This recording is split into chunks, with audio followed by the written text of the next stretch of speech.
رمضان پاکستان اللہ کا احسان ہے، رمضان پاکستان۔ جناب ایک بار پھر آپ کو خوش آمدید کہتا ہوں۔ رمضان پاکستان کی خصوصی نشریات سحری کا خوبصورت سا موقع ہے ناظرین۔ 22ویں شب ہے، وقت بہت تیزی کے ساتھ گزرتا چلا جا رہا ہے، جہنم سے نجات کا اشرا ہے، اور بس یوں کہہ لیجئے کہ اللہ کی رحمت تو چھما چھم برس رہی ہے۔ کاش کہ ہم ان رحمتوں کے سائے میں آ کر اللہ کی رحمتوں کے برسنے والے جو موتی ہیں اور جو برکھا ہے اس میں اپنے آپ کو تر کرنے والے بن جائیں۔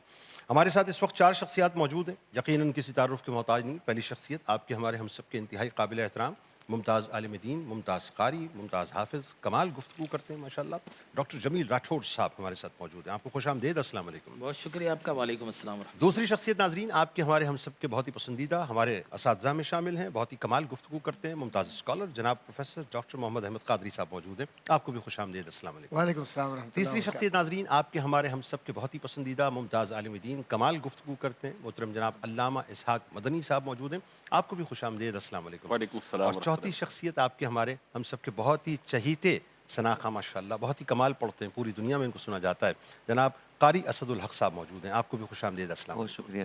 ڈاکٹر صاحب بلا توقف،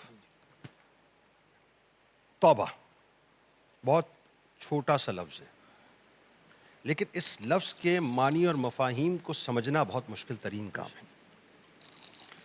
وہ جہنم کی نار کہ جس جہنم کی نار کو اللہ تعالیٰ نے 70 گنا زیادہ ایکسلریٹ کیا دنیا کی نار سے، اور دنیا کی نار کا ہمیں نہیں پتہ کہ اس کے ایکسٹریم کیا ہے، اس نار کو اللہ تعالیٰ صرف ایک مچھر کے سر کے برابر نکلے ہوئے آنسو جو کہ ندامت کے ساتھ ہو، یا مکھی کے سر کے برابر نکلے ہوئے آنسو جو کہ ندامت کے ساتھ ہو، اس کو ٹھنڈا کر دیتا ہے۔ اس کی شان کریمی کیا ہے صاحب؟ اس شان کریمی سے آغاز کیجیے۔ بسم اللہ الرحمن الرحیم، الصلاۃ والسلام علیک یا رسول اللہ وعلی آلک و اصحابک یا حبیب اللہ۔ بے شک جنید بھائی آپ نے بہت خوبصورت انداز سے آغاز کیا ہے۔ اللہ تبارک و تعالیٰ بنیادی جو صفات ہیں اللہ کی، ان میں سب سے اہم صفت، بلکہ جس صفت کا غلبہ ہے، وہ اللہ تبارک و تعالیٰ کی رحمت ہے۔ اللہ، اور رحمت اس چیز کی متقاضی ہے کہ بندہ جب بھی اس کی چوکھٹ، اس کی بارگاہ میں آ کر تضرع کرے، گریہ زاری کرے، الحاح زاری کرے، بلکہ گریہ زاری نہ بھی کرے اور رونے جیسی شکل بھی بنا لے، تو اس کی رحیمی کا تقاضا ہے کہ وہ اپنے بندوں کو معاف کر دیتا ہے۔ سبحان اللہ۔ اور فرمایا کتب ربکم علی نفسہ الرحمہ، اللہ نے اپنے اوپر ہی لازم کر لیا ہے کہ وہ رحمت کرے گا۔ اور پھر فرمایا وَهُوَ الَّذِي يَقْبَلُ التَّوْبَةَ عَنْ عِبَادِهِ وَيَعْفُو عَنِ السَّيِّئَاتِ وَيَعْلَمُ مَا تَفْعَلُونَ۔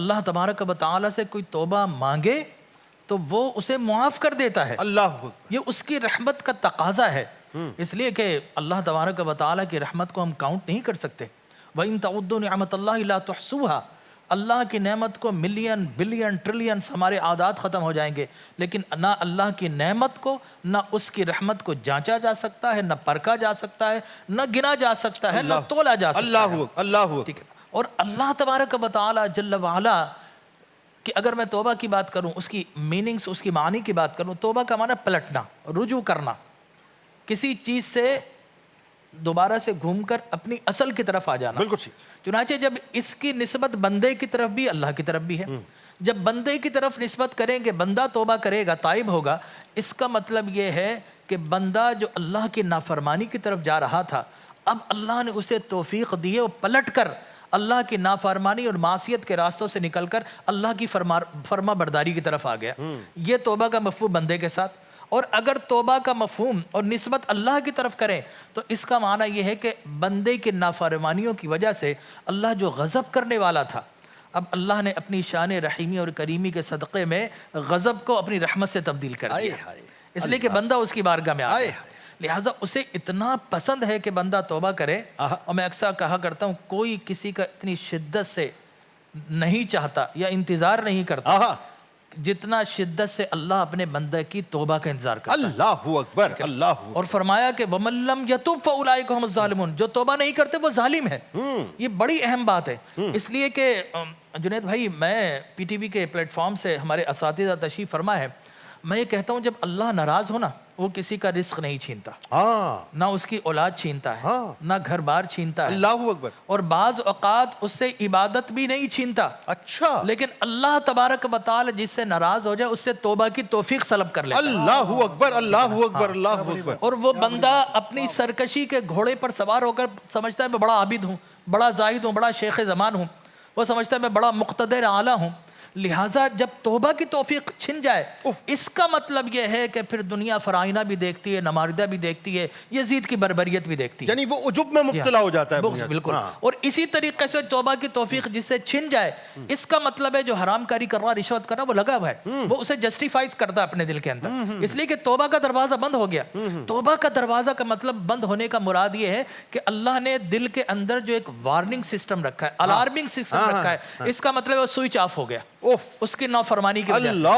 آپ کتنا بھی غلط کام کی طرف جائیں اور آپ کے اندر سے آواز آئے کہ I am going on the false way، کہ میں غلط راستے پر چل رہا ہوں، اس کا مطلب ہے آپ کے اندر وہ الارمنگ سسٹم وہ موجود ہے، وہ نفس لوامہ جو ملامت کر رہی ہے وہ آپ کے اندر زندہ ہے، اس کا مطلب ہے زندہ ہے، توبہ کی توفیق موجود ہے۔ اللہ، لیکن اگر آدمی غلط کام کرے اور یہاں پر گھنٹی نہ بجے قلب کے اندر، اس کا مطلب یہ ہے کہ اب توبہ کی توفیق اس سے دور کر دی گئی، یعنی ناکنگ سسٹم اللہ تعالیٰ نے بند کر دیا۔ بالکل لاکنگ سسٹم۔ تو اللہ تبارک و تعالی جل وعلا اس لیے فرماتا وَمَن لَّمْ يَتُبْ فَأُولَٰئِكَ هُمُ الظَّالِمُونَ، یہ اتنا سرکش ہے، اتنا نافرمان ہے، اتنا گناہ گار ہے، اور میں اتنا بڑا رحیم ہوں، یہ میری بارگاہ میں آ کر ندامت کا آنسو نہیں بہاتا، یہ ظلم پہ ظلم کرتا جا رہا ہے، یہ حرام پر حرام کرتا جا رہا ہے، یہ گناہ اور فسق کا اس نے بازار سرگرم کر دیا ہے، لیکن یہ اتنا متکبر ہو گیا کہ میری بارگاہ میں آ کے جھکتا نہیں۔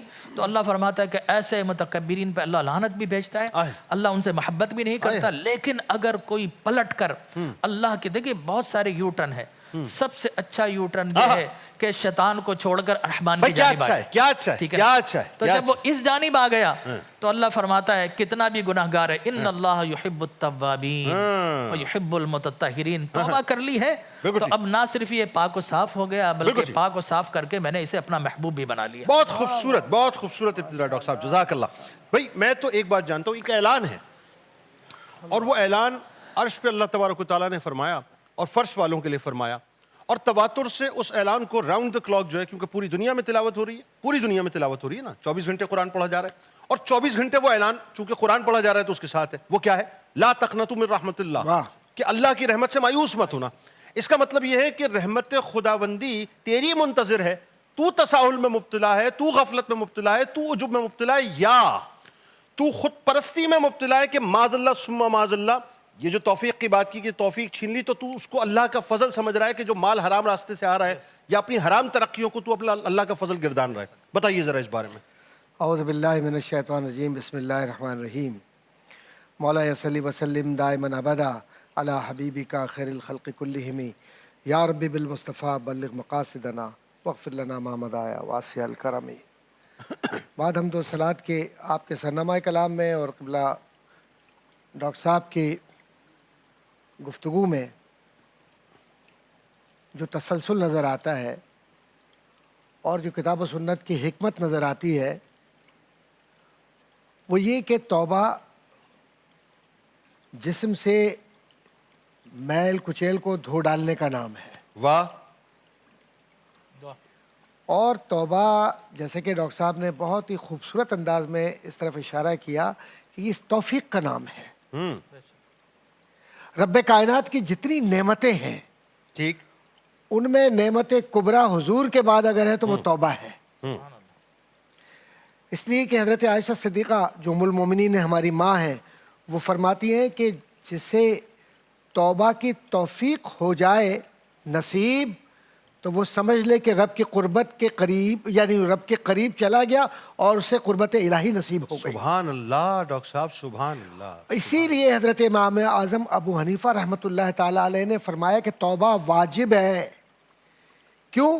توبہ اس لیے واجب ہے کہ رب کی رحمت پکار پکار کے کہہ رہی ہے کہ ہے کوئی جو میری طرف رجوع کرے، ہے کوئی جو مجھ سے مانگے، ہے کوئی جو مجھ سے یہ طلب کرے کہ میں اس کے لیے رحمت کے دروازے کھول دوں۔ اللہ، تو اس وقت جو بندہ عاجز رب کی طرف رجوع کرتا ہے اور دل کو شیطانی وسوسوں اور خیالات سے پاک کر کے اس بات پر بیعت کرتا ہے کہ الہی میں اس پاکیزہ ہستی کی موجودگی میں یہ وعدہ کرتا ہوں کہ اب میں گناہ کی طرف نہیں جاؤں گا کیونکہ میری توبۃ النصوح میں قبول فرما لے. اللہ تو اللہ تبارک و تعالیٰ کی رحمت اس سے اتنی خوش ہوتی ہے کہ وہ ولایت کے درجوں پر ایسے تیزی کے ساتھ جاتا ہے صرف توبہ کے ایک عمل سے کہ اسے خود بھی نہیں پتا ہوتا ہے کہ اللہ نے اسے کس نعمت کبریٰ سے نواز دیا ہے. سبحان اللہ.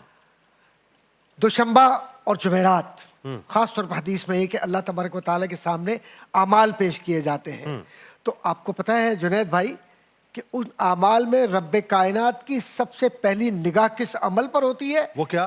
کہ بندے کی توبہ کیا ہے بتلاؤ. اللہ. اچھا دوشنبہ سے مراد آسان کر کے لوگوں کو پیر کا روز. جی ٹھیک ہے. تو پیر تو ویسے بھی حضور کی پیدائش کا دن ہے, وہ تو سرور کشور رسالت کا دن ہے, واہ. اور حضور تو سیلیبریٹ کیا کرتے تھے. پیر کے دن حضور تو سیلیبریٹ کیا کرتے تھے. آپ کو تو علم ہے, آپ تو ہر روز. بالکل ہے, آپ کنٹینیو کیجئے اس تو بات. میں یہ عرض کر رہا تھا کہ ان 2 دنوں میں رب کائنات جو سب سے پہلی توجہ فرماتا ہے وہی فرماتا ہے کہ توبہ کس نے کی. بالکل صحیح. اور پھر ایک حدیث میں ہے جس کا مفہوم یہ ہے کہ 40 دنوں کی مسافت اور دوسری حدیث میں کہ 70 دنوں کے مسافت کے مطابق ایک دروازہ کھول دیا گیا ہے. جی. اور وہ دروازہ قیامت کے دن بند ہوگا. اور وہ دروازہ کن کے لیے کھولا گیا ہے؟ تائبین کے لیے. اللہ اکبر. کہ رب کہتا ہے کہ یہ دروازہ بند ہی نہیں ہے, اللہ اکبر. اور جو آنا چاہتا ہے وہ اس سے آ جائے. اور میری رحمت پکار پکار کے کہتی کہ میرے دامن کو تھام لے, اللہ اکبر. میں تجھے اپنے سینے سے لگا اللہ لوں گا. اکبر. اللہ اکبر. اسی لیے حضرت امام قشیری رحمۃ اللہ تعالی علیہ نے باب التوبہ جو قائم کیا ہے اس میں یہ لکھا ہے کہ توبہ محض الفاظ کی ادائی کا نام نہیں ہے بلکہ توبہ دل کے سجدے کا نام ہے. اللہ اکبر. اور جب دل کا سجدہ ہو جائے تو جبھی خود بخود اس کے دروازے پر سربسجود ہو کر یہ کہتی ہے اے مالک و مولا میں تو ہوں ہی خطا کار, اللہ. لیکن تیری رحمت نے اگر مجھے نہ سنبھالا ہوتا تو آج میرے چہرے پر گناہگار لکھ دیا جاتا. لیکن یہ تیری رحمت کا اور تیرے محبوب کی دعاؤں کا نتیجہ ہے کہ میری گناہوں کی اور میری معصیت کی پردہ پوشی ہے. لیکن اب میں تیری بارگاہ میں یہ عہد کرتا ہوں کہ جو مجھ سے گناہ ہو گئے میں نے اگر کسی شے میں ملاوٹ کی ہے تو اس سے توبہ. میں نے اگر رسول اکرم صلی اللہ علیہ وآلہ وسلم کی سنت کے خلاف کوئی عمل کیا تو اس سے توبہ. میں نے اگر نادانستہ طور پر کسی کے دل کو دکھایا تو اس سے توبہ. تو حقوق اللہ اور حقوق العباد میں جا کر کوئی فرد یہ نیت کر لے کہ اللہ یہ رمضان المبارک کا مہینہ یہ نعمتوں کا اور عتق من النار کا مہینہ ہے, تو اپنا کرم فرما دے تاکہ میں تیرے سامنے جب سرخرو ہو کر آؤں تو تیری رحمت مجھے پکار کے تھام لے. تو اس وقت سیدنا شیخ عبد القادر جیلانی کا وہ جملہ مجھے یاد آتا ہے کہ جس نے ایک بار توبہ کے لیے دستک دی اور پھر اس کا ہاتھ اس دروازے سے نہیں ہٹا تو رب کائنات اس ہاتھ کو اپنے ہاتھ سے جوڑ کر یہ کہتا ہے کہ تو میرا ہے. اللہ اکبر. اچھا اب اس میں علامہ صاحب بہت ہی خوبصورت گفتگو ہو رہی ہے, لیکن ایک سوال یہ پیدا ہوتا ہے اس میں بنیادی طور پہ کہ اللہ کی رحمت تو بہت وسیع ہے ظاہر ہے, لیکن اللہ تعالیٰ کون سے گناہوں کو معاف کر دیتا ہے اور کون سے گناہوں کو معاف نہیں کرتا؟ کیونکہ عموماً ہوتا یہ ہے کہ ڈرانے والے اس نہج پہ پہنچا دیتے ہیں کہ جی تو اتنا گناہگار ہو چکا ہے اب تیری توبہ نہیں ہے, اور پھر وہی بات ہے کہ رحمت دکھانے والے اس حد تک پہنچا دیتے ہیں کہ تو جو ہے وہ کچھ بھی کر تیری توبہ قبول ہو جائے گی. مسئلہ یہ ہے کہ وہ جو لائن ہے وہ کیسے ڈرا کی جائے, ذرا یہ بھی تو بتائیے. بسم اللہ الرحمن الرحیم. اللہم رب اشرح لی صدری ویسر لی امری واحلل عقدۃ من لسانی یفقہوا قولی واجعل لی وزیرا من اہلی. دیکھیں ہم سب حضرت آدم علیہ السلام کی اولاد ہیں اور طریقہ کار وہی ہوگا جو حضرت آدم علیہ السلام نے اختیار کیا تھا. ربنا ظلمنا انفسنا وان لم تغفر لنا وترحمنا لنکونن من الخاسرین. 2 راستے موجود تھے.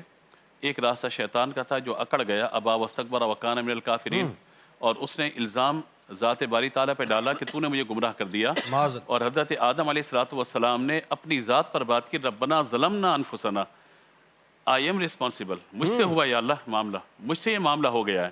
لہذا یا اللہ اگر تو نے ہمیں معاف نہیں کیا تو ہم خسارے میں ہوں گے. اللہ تو سب سے پہلی چیز جو حضرت آدم علیہ السلام کی سنت سے حضرت آدمی تک پہنچتی ہے وہ یہ ہے کہ اسے اپنی غلطی کا احساس ہو جانا، اور یہی توبہ ہے. یہی توبہ. الندم التوبہ، الندم هو التوبہ، یعنی ندامت ہونا، شرمندگی ہونا، اپنے کیے گئے عمل پر پچھتاوا ہونا، یہی تو توبہ ہے.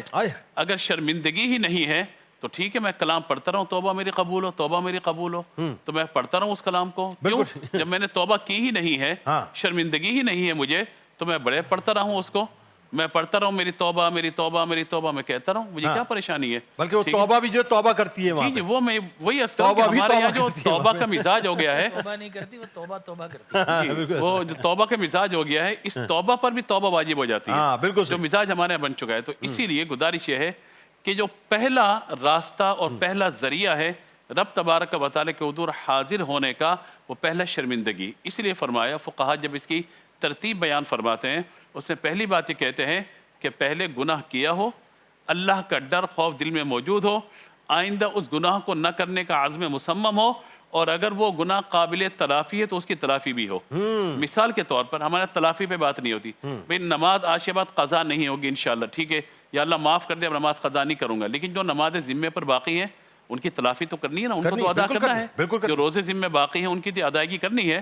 حج کرنے چلے جائیں جناب، میدان عرفات میں حقوق العباد، حقوق اللہ معاف ہو جاتے ہیں، مزدلفہ میں حقوق العباد معاف ہو گئے، حاجی پاک و صاف ہو گیا، یہاں کے لوگوں کا پیسہ جو کھا کے گیا وہ کہاں گیا؟ تو یہ تلافی کرنی ہے بھائی اس کی.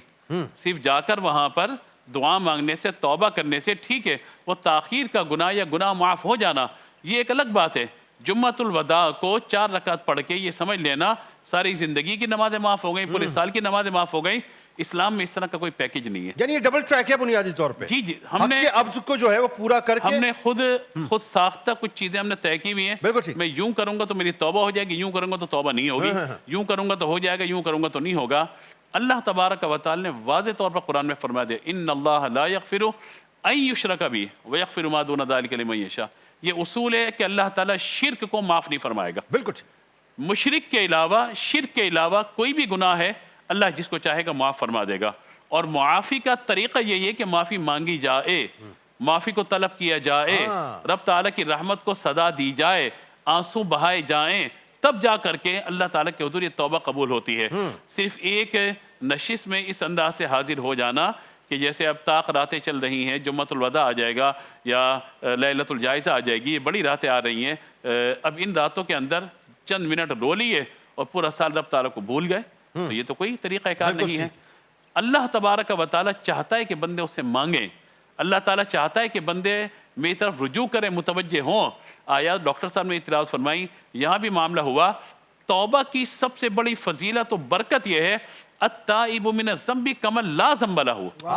گناہ سے توبہ کرنے والا ایسے جیسے گناہ کیا ہی نہیں ہے، اس نے اللہ اکبر کیا ہی نہیں ہے گناہ. اور اللہ تعالیٰ نے قرآن پاک میں فرما دیا فاولئک یبدل اللہ سیئاتہم حسنات. اگر بندہ صدق دل سے رب کے حضور حاضر ہوگا تو صرف گناہ معاف نہیں ہوں گے بلکہ ان گناہوں کو اللہ تعالیٰ نیکیوں میں تبدیل فرما دے گا. اللہ اکبر اللہ اکبر. بتائیے اس سے بڑھ کر رحمت کیا ہوگی. یعنی ایک پہاڑ گناہوں کا تھا، توبہ کی صدقے دل سے اللہ تعالیٰ نے انہی گناہوں کے پہاڑ کو جو ہے نیکیوں میں تبدیل کر دیا. بے شک اللہ تبارک و تعالیٰ قادر ہے. ان الحسنات یذہبن السیئات، قرآن نے وعدہ کہا کہ نیکیاں کریں برائیاں مٹ جائیں گی. تو یہ بنیادی طور پر وہ اصول ہیں جو قرآن فہمی سے ہمیں حاصل ہوتے ہیں کہ ہمیں اپنے رب تبارک و تعالیٰ کو راضی کس طرح کرنا ہے. اور راضی کرنے کا طریقہ کار کیا ہوا، میں قرآن ہی پر رہتے ہوئے آپ کی خدمت میں یہ بات عرض کروں. حضرت نوح علیہ السلام کی قوم تکلیف میں آپ کے پاس آئی تھی اور آپ نے کیا کہا تھا، استغفروا ربکم انہ کان غفارا. اللہ تعالیٰ تمہاری مغفرت فرما دے گا، استغفار کرو. یرسل السماء علیکم مدرارا، اللہ تعالیٰ بارش بھی نازل فرمائے گا. وَيُمْدِدْكُمْ بِأَمْوَالٍ وَبَنِينَ، اللہ تعالیٰ مال بھی عطا فرمائے گا، اولاد بھی عطا فرمائے گا. مجھے کیسے معلوم ہو کہ میری توبہ کو اللہ تعالیٰ نے قبول کر لیا یا میری توبہ کو اللہ تعالیٰ نے پسند کر لیا یا مجھے معاف کر دیا، مجھے کیسے معلوم ہو؟ اس میں یہ فقہا نے لکھا ہے کہ اگر کوئی شخص دعا کرے، توبہ کرے اور اس کے بعد اس گناہ کی نفرت اور برائی اس کے دل میں آ گئی، سمجھیے کہ اللہ تعالیٰ نے اس گناہ سے اس کو معاف کر دیا. لیکن شرط یہ ہے کہ واقعی اس گناہ سے اللہ کا خوف دل میں رکھتے ہوئے توبہ کر رہا ہو. لوگوں کے ڈر سے توبہ نہ کریں. آج اس وقت میں اور آپ کیمرے کے سامنے موجود ہیں, ہم بہت احتیاط سے گفتگو کرتے ہیں, کوئی لفظ ایسا نہ نکل جائے کہ جو خدا نخواستہ پکڑ میں آ جائے. لیکن اگر کیمرہ ہٹ جائے, ہم تنہائی میں ہوں, کیا ہماری خلوتیں پاک ہیں؟ کیا ہماری تنہائیاں پاک ہیں؟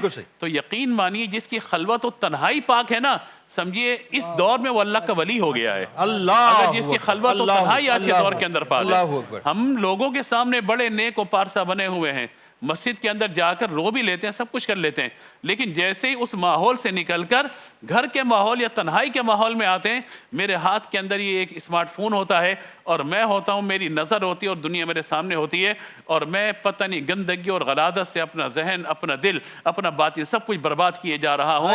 ابھی توبہ کر کے آیا, ابھی یہ حکم ہوا کہ رمضان و قرآن کی شفاعت تمہیں مل جائے گی, لیکن آ کر میں نے اپنی ساری محنت کو ضائع کر دیا. تو میں ہاتھ جوڑ کر یہ عرض کروں گا, روزے بڑی مشکل سے رکھے جاتے ہیں, بھوک پیاس بڑی مشکل سے برداشت ہوتی ہے, تراویح بڑی مشکل سے پڑھی جاتی ہے. خدا کے واسطے رمضان کے بعد اپنی ان عبادات کو ضائع نہ کیجیے گا. ایسا نہ ہو کہ چاند رات آئے, ادھر شیطان نہیں کھلا, لگتا ہے کہ مسلمان آزاد ہو گیا. تو اس لیے ہمیں کوشش کرنی ہے کہ جو عبادات ہم رمضان میں کر رہے ہیں ان کو پھر آگے جاری رکھیں اور اپنے رب کو راضی کرنے کی کوشش کریں. بہت خوبصورت بات ہے. قاری صاحب کون سا کلام پیش کر رہے ہیں؟ اللہ کے مالک و مولا کہوں تجھے, سرور کہوں کہ مالک و مولا کہوں تجھے, باغ خلیل کا گل زیبا کہوں تجھے, تیرے تو وصف عیب تنہی سے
ماشاءاللہ, سلامت رہی. کیا خوبصورت اور میٹھا کلام اعلیٰ حضرت کا آپ نے پیش کیا.